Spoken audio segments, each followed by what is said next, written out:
Every U.S. aircraft in the Korean War, from propeller legends to jet pioneers. Subscribe for more videos. Let's begin. Piston fighters, the World War II veterans return. F-51D Mustang, the legend returns. Redesignated from P-51 to F-51, this World War II icon was pulled from National Guard squadrons to save Korea. While outclassed by jets in air-to-air combat, it became the supreme ground attack aircraft, carrying napalm and rockets low through mountain valleys where jets could not operate safely. The Mustang flew more ground attack sorties than any other aircraft in the war's first year, proving that piston fighters still had a place in jet-age warfare. F-82 Twin Mustang, the Double Trouble. The last mass-produced piston fighter featured two fuselages joined by a common wing and carried radar for night operations. It scored the first air-to-air kill of the war, shooting down a North Korean Yak-11 in the opening hours of June 25, 1950. The Twin Mustang served primarily as night fighter and all-weather interceptor before jet replacements arrived. F-4U-4 Corsair, the Whistling Death. The Navy and Marine Corps workhorse was distinctive for its inverted gull wings and powerful radial engine. Operating from carriers and rough forward airstrips, it provided arguably the best close air support of the entire war. The Corsair famously shot down a MiG-15 jet in air combat, proving the propeller era was not finished yet. Marines flew it until the armistice in July 1953. F-4U-5N Corsair, the Night Stalker. A specialized night fighter version of the Corsair fitted with radar pod on the wing hunted North Korean Bed-Check Charlie biplanes that harassed UN troops after dark. Flying pitch-black missions over hostile territory, these night Corsairs protected ground forces from nuisance raids that disrupted sleep and damaged supplies. AU-1 Corsair, the Ground Pounder. A variant of the Corsair developed specifically for the Korean War stripped away high-altitude equipment to carry extra armor and massive bomb loads for low-level attacks supporting Marines. It represented the ultimate evolution of the Corsair design, optimized purely for ground attack rather than air superiority or fleet defense. AD Skyraider, the Flying Dump Truck. This massive single-engine attack plane could carry more ordnance than a B-17 bomber and loiter over battlefields for hours, punishing enemy supply lines. The Skyraider's ability to absorb damage and deliver precision strikes made it invaluable. It destroyed the heavily defended Hwacheon Dam using torpedoes, the only aircraft capable of accomplishing this mission. The Skyraider would serve through Vietnam, proving its Korean War combat debut established a legendary platform. Early jets, the transition generation. P-80 Shooting Star, the Pioneer. The first U.S. jet to see combat claimed the first ever jet versus jet victory against a MiG-15. However, its straight wings made it too slow for dogfighting against swept-wing Soviet jets, and it quickly transitioned to ground attack roles. The P-80 represented America's first step into jet warfare, though it arrived at a technological disadvantage against newer designs. F-84 Thunderjet, the Sledgehammer. While Sabres fought MiGs, the Thunderjets destroyed ground targets. Rugged, heavily armed, and responsible for destruction of North Korea's dams and railways, it flew more sorties than any other U.S. jet. The Thunderjet proved that ground attack remained critical even as air-to-air combat dominated headlines. Over 86,000 combat sorties demonstrated its value as a workhorse striker. F-94 Starfire, the Afterburner Interceptor. The first U.S. jet with afterburner arrived late in the war for airbase protection and night intruder interception missions. Using speed to catch what others could not, it represented the next generation of all-weather interceptors, though it saw limited combat before the armistice. Navy jets, carrier aviation's revolution. F-9 F-2 Panther, the Navy's debut. Famous for its durability and blue paint, it was the primary carrier-based jet of the war. While not as fast as MiGs, it proved a stable gun platform famously flown by future astronaut Neil Armstrong. The Panther established U.S. Navy jet operations from carriers, demonstrating that jets could operate safely from pitching decks. F-9 F-5 Panther, the upgraded strike force. A more powerful version of the Panther became the backbone of Navy strike force, pounding inland targets and bridges while enduring heavy anti-aircraft fire. Improved engine performance allowed heavier weapons loads and better hot weather operations from carriers. F-9 F-6 Cougar, the swept-wing answer. The Navy's response to the MiG was essentially a swept-wing Panther. It arrived in the final months of the war flying combat patrols, though it saw little action before the armistice. The Cougar represented the Navy's recognition that swept wings were essential for jet air combat. F-2H-2 Banshee, the high climber.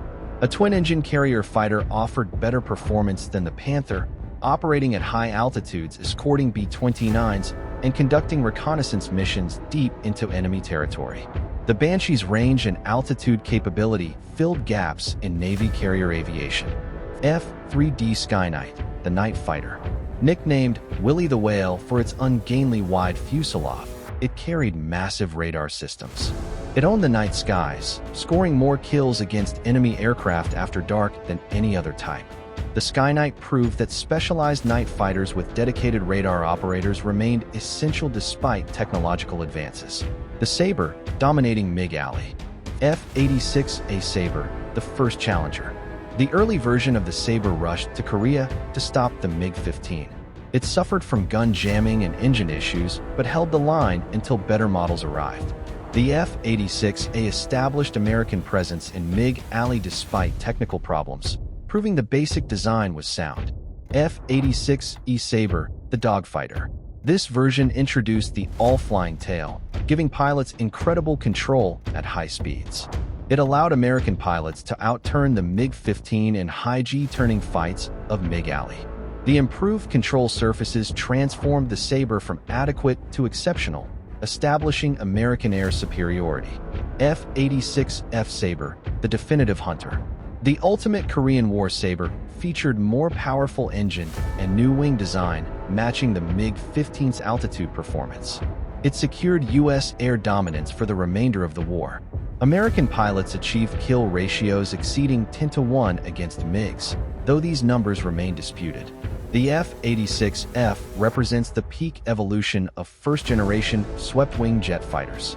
Bombers, strategic and tactical strike. B-26 Invader, the night intruder.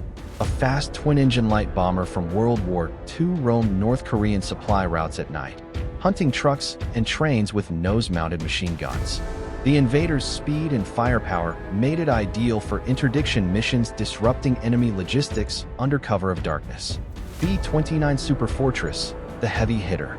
The atomic bomber of World War II returned for one last fight, flattening North Korean industry. However, vulnerability to MiG jets forced it to switch to night bombing raids. The B-29 demonstrated that strategic bombing remained viable, but required fighter escort or darkness for protection against modern interceptors. B-45 Tornado, the jet bomber. The first operational jet bomber of the U.S. Air Force saw limited bombing action but proved crucial for high-speed reconnaissance, mapping the peninsula for UN forces. The Tornado represented the future of jet bombing, though it arrived too late for major combat operations. Maritime Patrol, controlling the seas. P-2V Neptune, the harbor miner.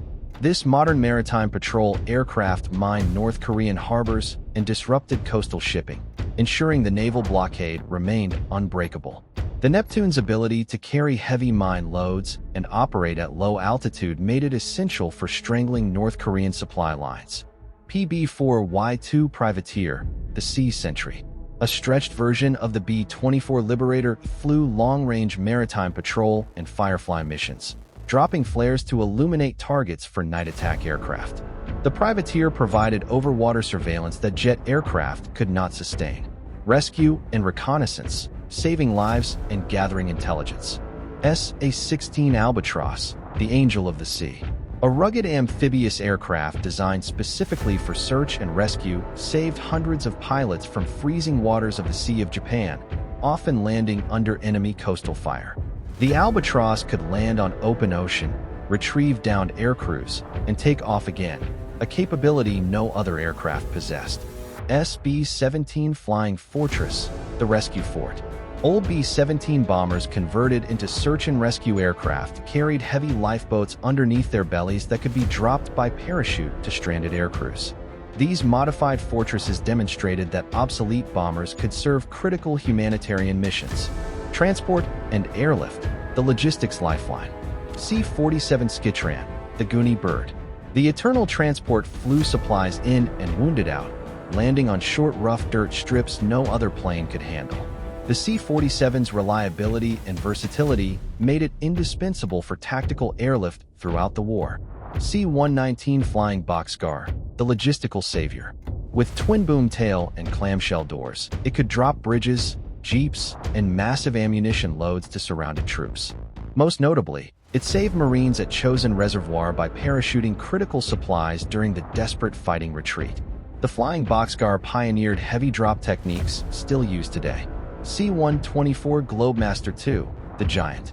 Nicknamed Old Shaky, it entered service during the war capable of carrying tanks and heavy artillery directly into theater, revolutionizing strategic airlift. The Globemaster represented the future of military transport, moving equipment that previously required ships. Forward air control, eyes on target.